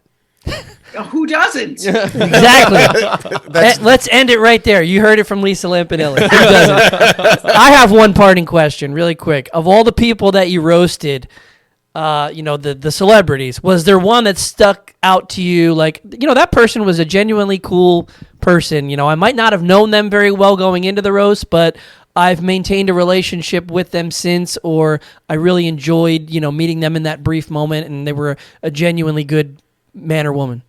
I've never hung out with anyone who I roasted. Like, I don't know anybody, but I will say Flavor Flav might have been the best sport as far as just being a gentleman. And even if the jokes somebody was throwing at him were horrible and not even funny, he laughed at everything. He was such a good, he had that good heart. Yeah. And I think, honestly, over the years, Pam Anderson has really become one of my favorite people. I love Pam Anderson, Yeah. probably for different reasons than you do, but that Pam and Tommy show was so enlightening about her. And I saw her do Chicago on Broadway, and she was spectacular. I never saw somebody work harder. And I'm like, I really like her. And I liked her at the roast too. Like, she put up with a lot of shit, and I was pretty pissed at those guys because I pulled way back on the jokes for her because they were too mean. And it was a good roast, though. I love her. Yeah, So, no, she's great. One of the most beautiful women who ever lived, ever. God, yeah. Yeah. All right, Lisa, go eat. Go eat. You let us know when you want to do game night. We Okay. will show up, get those jelly beans ready, Yes. Oh my God. And I will wrestle. and wrestling T-shirts. I'm gonna wear my Macho Man shirt. Yeah. Nice. All right, Lisa. And Lisa, I mean this with all my heart. You know I love you to death. No, I know. It's really nice to have actual friends with substance in the business, and I'm proud of you guys. I mean, I cannot believe the progress in the two iterations of the shows and another one. I'm just really proud of you guys. So God bless. You'll see me at the next one. All right, it's coming up in the fall. See you, Lisa. Yay. Love Go you eat. guys. Manja, Awesome, Bella, Lisa. Thank you so manja. much. Okay, so was that good? Yeah, well, we're still on the air. We're still recording. Fuck, all right. Well, fuck you and your mother. Bye. We have our first blooper. Yeah, we got our blooper reel. We have our blooper. Well, that was a great episode. Some enlightening things. I thought that was a phenomenal, At least it was phenomenal great. We knew it was going to be great. interview for a lot of different reasons. I think we saw a side of Lisa that a lot of people don't see. Well, yeah. I just thought the conversations that we had were just great, and she was so open and cool about everything. And again, it's interesting to see someone like her have this journey that she's had and where she is now and how she feels and how she thinks. It's just phenomenal, and her truthfulness is just so And she's a refreshing. flat earther, which is so we got somebody in my camp. Oh boy, yeah, that was definitely an interesting take there. But to your point, You Joe, could edit that out, by the way. to your point, Joe, I also found it super interesting that at the end of the day, she came back and said she found her peace, she found the thing that brings her that contentedness. And I think that's something that a lot of people are lacking, is that we seem to pursue happiness when you really should be pursuing contentedness, because you wouldn't know happiness without sadness and anger and all the rest of the negative emotions. But you can choose to be content no matter your circumstance, right? So going from that big to small and accepting, a lot and saying, this is what I want out of life, and kind of distilling it down to that core, who am I? I think she's onto some serious gold there that a lot of people. But don't if you see. notice, her contentness is not like these huge things. It's small. I'm content helping a friend. I'm Right. content. And I think when a lot of these people, when you talk in those terms, they have to think big, and then they just set themselves up for failure. She's just very, very the simple things. Just I want to be good for my friends. I want to be there for this. I want to, just very simple everyday life stuff. And I think that's what's very, very cool. It's a trap that a lot of actors fall into. One of my favorite TV shows that touches on this, that kind of gave me some existential dread, was BoJack Horseman. where it's about this character who is a washed-up sitcom, a lead character, and then just never did anything big in his life, right? But his identity was attached to that role that he once had, so that once he kind of faded into that obscurity, it drove him into like drugs and depression and angst and all this crazy stuff where, a lot of actors will fall into that where like you're only as good as your next role. Well, look at the actors of the 50s, 60s, 70s. Right. They were put in a category, basically, you are the child actor. Once you grow up, you're done. Yep. And not like, very few of them had careers past the childhood or past the teenagers.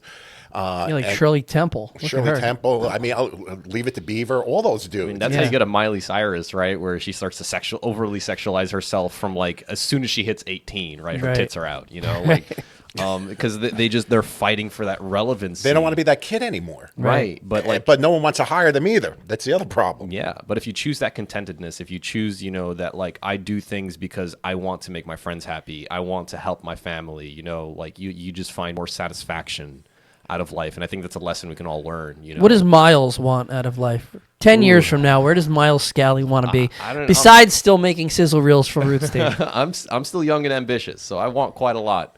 You selfish, greedy bastard. Yeah, but No, you should want a lot. You're only here once, man. Exactly, At least in this body, you so live it up, right? Right. As far as what I want, I mean, I would love a homestead where I have like my own plot of land with a garage, away from people, where I can just yeah, me too. Like Lisa said, you want it, and then when you get it, you don't want it. No, I want it. Yeah, exactly. I don't want to be around anybody. Every man's plan B, right? I actually have a few friends who are telling me like, oh, I would love to just move out to a cabin in the woods in Alaska and chop wood and hunt deer, and as long as I got meat on my plate for the next day, I've won. I don't know if I want elk every day, but but it's interesting. I don't know if you're familiar to where she's living now. The beach house. She's almost hidden where she is now. It's like the way this town is set up in Connecticut. It's like all these rolling streets, and you got to really know your way around. And it's like real suburbs. There's nothing around her but like these other houses. So she is kind of like hidden away in a way no one would ever know she's there. That's nice. Honestly, that's super, super nice. So Miles, you still didn't answer the question. What do you want? Be specific. Oh, that's tough. Besides being me. Yeah, it's still tough because I'm also kind of on that route of like I will be happy with what I get. Like currently I'm living single, and I have found peace and enjoyment in that, and I'm sure I'd be happy in a relationship if I found one that could be content with. But at the same time, it's like I'm not actively fighting to seek that. I'm not chasing butterflies. I'd rather build a beautiful garden and then have the butterflies come to you. And even if they don't, you still have a beautiful garden. Oh my God, how Emily Post. Yeah, so I'm. He's like Hemingway over there. I'm telling you. It's just setting expectations is also setting yourself up for disappointment if those expectations are not met. Well, Miles happens to be one of the most level-headed people I've ever known in my life. Well, a lot of people that watch the Flat Earth episode, that's one thing that they pointed out. He was very calm, cool, collected. It's just super nice. The only world that's flat is the one that's up here, right? When she was talking about David Chase, I just had a flashback with him because I know exactly what she's talking about. When I went into audition, the whole audition process with The Sopranos was you would first go with the casting director, then you would get the call back, and then the third audition was at Silver Cup Studios with them all there. The writers, the producers, and Chase right in the middle. Very intimidating. You walk in and they're just sitting there looking at you. Chase has that stone face. He's just like... Is that by design? Like, are they trying to intimidate you? I think that's just his personality. Just that way. Yeah, I think he's just that way. He's a small guy, too. He's not this big guy. So I did my audition, and, they just nodded, and I was like, okay, thank you. And I'm starting to walk out, and all of a sudden I hear his voice. Stop! He's like, Joe, come back. Oh, no. And I was like, oh, shit. Because the guy doesn't talk throughout the whole thing. He just sits there and looks at you. Come back. And I came back. He goes, do me a favor. What would you do if this was the situation instead of what's in the script? Go. And I did it. Of course, I got the role. But I was like, holy shit, this guy's fucking intimidating. Intimidating as hell. Sounds like a drill sergeant. He just put you on the spot. But I don't think he does it on purpose. It's just he's very serious about what he does. He's very serious about the show. You could tell, like, they would audition 500 people for, a role that had one word in it. Oh, I remember when season 3 was taking place, there was like there was an audition at like a high school or something like that, and people were lined up. Oh, that was a, what do you call it? That took place in Bloomfield. Yeah, I think. right. It was like kind of a publicity thing. But it was like lined up for ages. It was the second season. The first season just went through, and they decided to really. This was a great marketing move. That they had a character in the show. They wouldn't tell you if it was a male or a female, and that they were going to cast from the outside. So if you wanted to try to be in The Sopranos, you can show up at Bloomfield High. No way. They just let walk-ins. Yeah, and leave a picture. It could be a Polaroid. So there were millions of people. Millions. Well, not millions. Well, when you looked at it, they all came out of the woodwork because everyone wanted to be on this show. Guess who got cast from that? I bet you don't know. I'm gonna guess that it was Johnny Sack's wife. Yes, Jenny Sachs. Yeah. No way. Yes. Jenny Sack. Jenny Sachs. Jenny Sack. Wow. Okay, that I didn't know. That's who they crazy. cast. She was like some fucking hairdresser or something. I don't remember, but She was not a great actress on the show. You could see Yeah. where that went. But yeah. Yeah, wow. But that was a great publicity move because all the news was there. It was all over the TV. It was great. It just elevated the show to the next level. Like Greatest show of all time. greatest show of all time. Now, Joe, what did you think about what Lisa was talking about in regards to, for example, HBO, right? Where some people would, like some artists have to take a pay cut or like, do work for publicity, for exposure. Like, do you subscribe to that? Because I feel like a lot of these, acting places in New York City, agencies and managers, they're selling young people dreams. I won't name any particular groups, but there are like acting coach, it's not a great business. Okay. Yeah. It's not a great business, and it's actually worse out in LA. Yeah. Okay. I just want to touch on that really quick because I just got back from LA. And that's why I brought that up. Yeah. So you could chime in a little bit. I went to go visit our roving reporter, a hotline exclusive, Piss Chris Lupos. I'm actually flying out again to see him in a couple of days because 4th of July just happened, so I'm flying out on the 7th. But I pick up things. I feel that I do. I feel like I pick up energies and such. And I could say that as soon as I touched down in Los Angeles, he wanted to get right back on the plane and I was like, this is a really lonely place. Yep. Like Just bust out the crystals and like read the chakra in the room. Exactly. It just felt like such a lonely place. And I remember thinking like, I would never want to live here. Like, even if my family was here, my friends, there was something just very like soul sucking about the town. Now, it is soul sucking, but fake. It's fake. It is. It didn't have, it like almost didn't have a vibe. Like you go to Boston, Boston's got a vibe. New York's got a vibe. Miami's got a vibe. Philadelphia's got a vibe. There was something about like it just felt a little bit like the eighth ring of They're Dante's bloodsuckers. It's a Inferno, blood-sucking you know? town. Yeah, it feels plastic. It takes your Yeah, soul it just away. didn't feel like it had. Authentic soul. It's just like that's the borrowing- best way that I can describe look what it. you're dealing with. I mean, people are going there to fulfill a dream. They want to be stars. They want to do this. They want to do But that. it wasn't even the people; it's the air. Well, that's what happens. It's like you just feel it. Like it's like if you walk into a haunted house, you might not see a demon, but you feel like something's that's not their right presence, about right. something's not But right that about it. atmosphere breeds. What you're Yeah, talking about, something's that not air. right about that place. And there's a ton of people out there that are looking to make a buck off the people that want to be famous or think that they want to be famous or they want to try to be famous, whatever. And they really are leeches. They're absolutely hard. The minute you walk out, you go into a cab, and the cab driver already is telling you that he has a deal with Paramount Studios. He's selling the script here. Then what the fuck are you driving a cab for then? Yeah, right. You know? Everybody is somebody. You Yeah. know, they're all trying but to like. it happens all the time. I mean, I remember when I first started in the business and I would go to auditions, like all these other fucking actors, they would suck the life out of you while you're sitting in a room trying to concentrate on going in and doing your audition. They're like, so who sent you here? Who are you with? Who's your agent? Are they looking for anybody new? You think you can give them a picture and resume? What do you think about this role? I'm like, get the fuck out of here. Leave me alone. It's just that type of business, because the people that go into it, a lot of them go into it for the wrong reason. Either you got to love it and love the craft and love, there is a craft, and do the work. But a lot of people think, especially in this day and age where everyone wants to be a star on TikTok, they think you can go in there and get discovered overnight. Yeah, based on your social media following. Right. What people fail to realize is that like 95% of the work goes only to 5% of the actors, and 5% of the actors get 95% of the work, especially when it's like those big roles. So, people are left picking up the scraps, and that's where the predators are waiting and lurking, on the page 8 of Actors Access. You know what I mean? Well, I would always tell students and stuff, you're not in this to be a star. You're in this to get a fucking paycheck. If you can get a paycheck on a consistent basis, then you've made it in this business. Yes. All right? Being Tom Cruise is not making it in this business. Get that through your head. And if that's a problem, you're in the wrong fucking business. Miles, did you start out wanting to be an actor? I didn't start out wanting to be an actor. I became an actor after doing a little bit of modeling. I met with a photographer friend of mine before I was even a photographer, and we did some photos there, and I was really happy with how they came out. I was invited by somebody else who booked the session for himself, so we just got like tangential photos for me.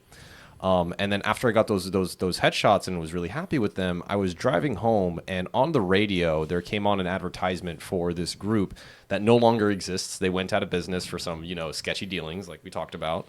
But they were doing a showcase for aspiring actors in front of agents, and I was like, you know what? Why the fuck not? I'll throw my hat in the ring, give it a shot.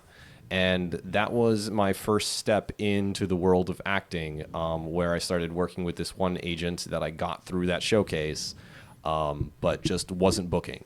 And, realized that I was getting typecast really, really hard. I mean, you guys can look at me right now. I'm fucking whiter than the Pillsbury Doughboy, but my ethnic background is Moroccan. My name is Ismail, they see that and they see dollar signs that I can play an Arabic role. And then every role I got offered from there was like, hey, can you audition for this? Can you be a terrorist? Can you be a terrorist? Can you be a gay Iranian twink who's running away from persecution from his family? And it was like these typecasted roles, which the second one can be interesting depending on the actor. So could the first one. I mean, but the thing is that the agents that were submitting it were not thinking of me as an individual. They just saw my name, saw that I was Arab, didn't really pair what the casting director was looking for to the image, Well, I think that's happening on Broadway right now. I mean, you look all at the that time. Transgender, what was it, 1776?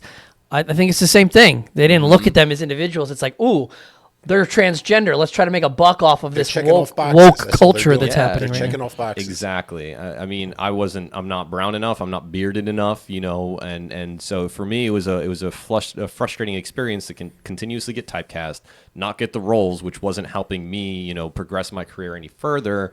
So it was kind of this feedback loop of like, they won't send you out because you're not booking the roles they're sending you for, but they're not sending you for the right roles. So once you're not making money in the industry, I could make more money doing literally anything McDonald's. else. Exactly. I get one role every 3 months, and even that is like good. So you are still actively acting? I do voice acting now. Oh, okay. It's easier to market. So for those of you who are aspiring voice actors, I really, really recommend you go on Fiverr, go on Upwork, and start selling your own services. It's not that it's pretty inexpensive now to get a good audio setup. You could even use tools like Podcast AI from Adobe that will clean up your audio, make it sound studio edited.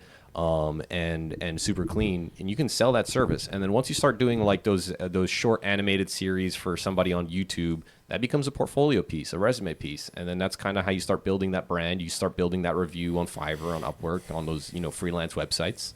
And you can use that to push your own portfolio to an agent eventually. Scal, with all due respect, if you're giving advice like this, go send them to our GoFundMe page before you. Yeah. You guys should speak to Joe. He's we're talking the about expert. the business that's being sleazy, we might as well take advantage of it. Send $10 for that piece of advice. Yeah, for the rest of the information. If you want to support the show or the group, ruthstage.org/donate. Skalli will teach you how to get into voiceover.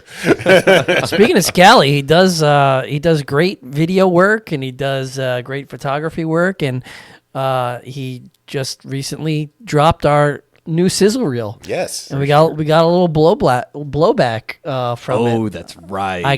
I'm not going to say who, but I got an email from a critic who had reviewed a play of ours very well prior to you. I mean, Joe, you were kind of in at the ground when I started doing all of this Ruth stage stuff, but then, there was a gap where we didn't work together. Right. And during that gap, we did a production called Lone Star, and one of the critics gave a very great review of Lone Star that I think helped the show. He was upset when we dropped our sizzle reel that his quote was not featured in the sizzle reel. I got As an a email. footnote, that's Skalli's fault.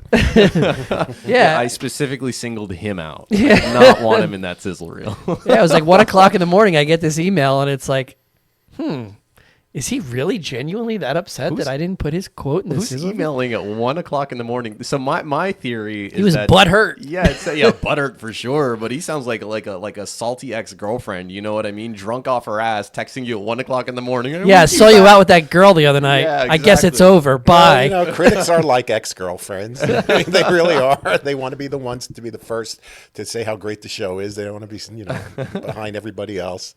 And you Joe, took what's away your his thought? fame for that 1 second. That Joe, what's your thought on the whole thing? I think he's very hurt, and I wish Skalli would have conferred with us first before In my defense, taking the quote. I mean, all I got from Skalli was, look, the sizzle reel is 1.2 seconds too long. I need to cut something. Just do whatever you want. pick Scal. something. I picked his quote. And he picked his quote. Those quotes are only on screen for like a fraction of a second Right. at a time. Like, for all he knows, it was in there and he was just too drunk to read it, Like, I mean, the only one that you can really that lingers is the one that should linger, which is the New York Times quote. I mean, obviously, look, we're trying to showcase our group, and we want to showcase the New York Times and the Fox and the CBS. Yeah, I mean, look, no disrespect to this particular critic. No, I consider him a friend of the group. Yeah, he's a good guy. Personal friend, good He's guy. a really, really it was good not guy. done intentionally at all. I mean, fuck it, Matt. If you need me to throw hands, I will. Yeah, Skalli, you might have the first match in our unprofessional wrestling league. You versus this critic. Yeah, I mean, Don't underestimate me. I'm awfully nimble. And the main event of the unprofessional wrestling league will probably be me versus Nathan Lane with all the things going on behind the there's scenes. drama there. Like, Nathan I have a is gag not order. happy. I have a gag order. So okay, all right. Yeah, you didn't really elaborate on it last time it was brought up on the show, but you can't really talk about it quite yet. yeah, I I got a have my letter attorneys upstairs. work. I have my attorneys working that I can in the future speak more freely about the subject. But Yeah, right for now, this no. week, there's a gag order. I have a letter upstairs from an attorney that I haven't even opened yet.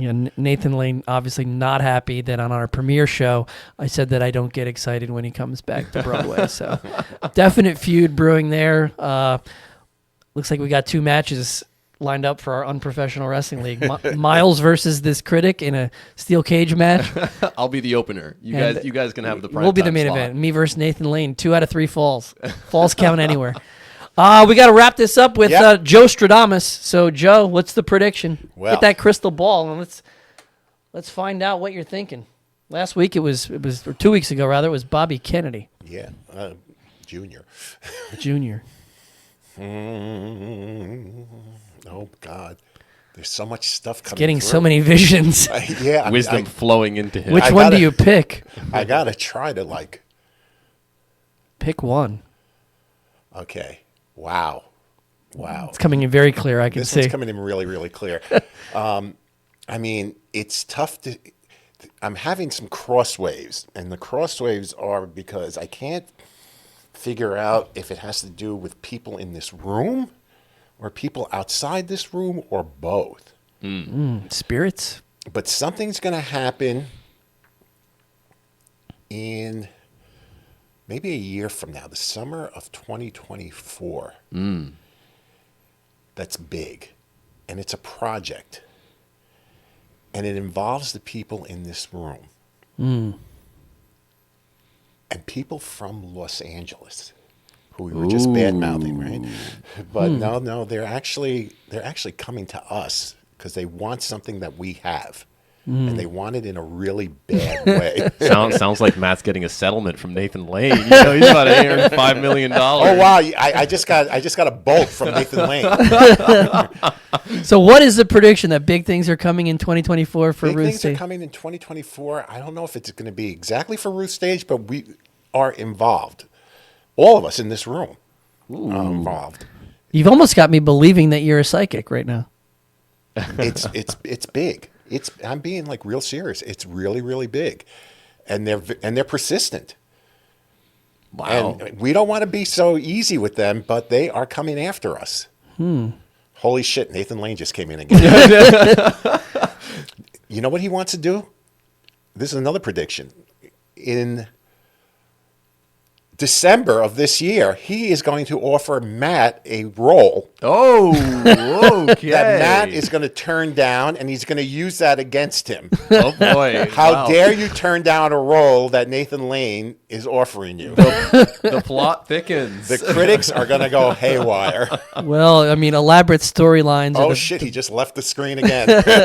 That's a big one. But there you go. December, look for a casting with Nathan Lane. I got one more tangent for you, Joe. Maybe you can look into that crystal ball. Did you hear about that alien, like quote unquote alien spacecraft that landed with the 10-foot alien that walked off? And When was this? big Yes. cover up, Yes, from yes. the cops who said they were How did I there miss and then this? I'm suddenly Mr. they're not there. Conspiracy. I heard about that, and I also heard that the only way that the alien was able to land would have been on a flat Earth.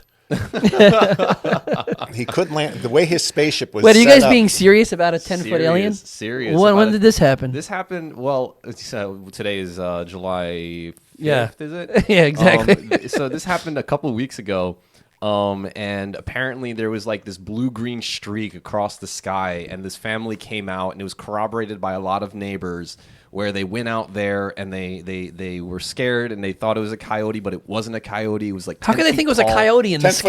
coyote. Because it was like rustling in the bushes. Oh. And then out of the bushes they see like this 10-foot tall figure, and it seems to like be hobbling like on a broken foot. And they called the cops, and the cops are all taking it seriously. And then they redacted a lot of the body cam footage. And then now there's a big cover up. That street has like black cars, like black SUVs, and it might be media, right? Some people. Where is this? That's a good question. Off the top of my head, I don't exactly remember.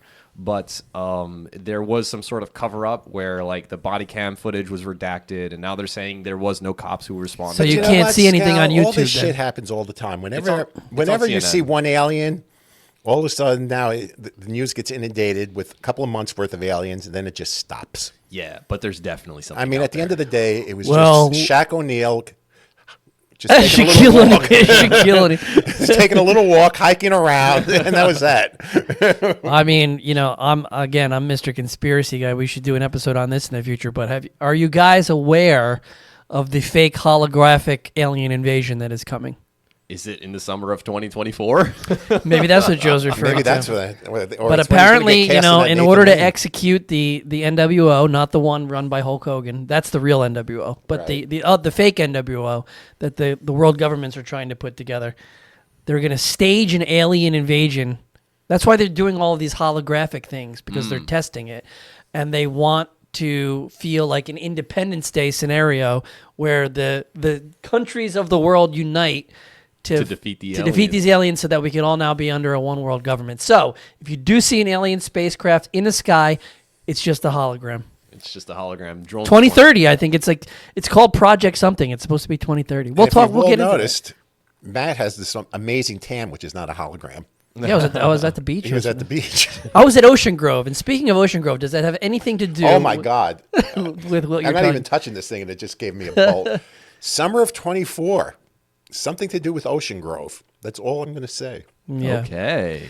All right, and with as that, always. I think we got to wrap up Magnificent Bastards, episode 3, with Lisa Lampanelli, the Queen of Mean. Final thoughts, anybody? Yeah, we should have our own talk show. That's what I think. Yeah, Whoever's listening. I finally know what I want. What's I want to that? be retired.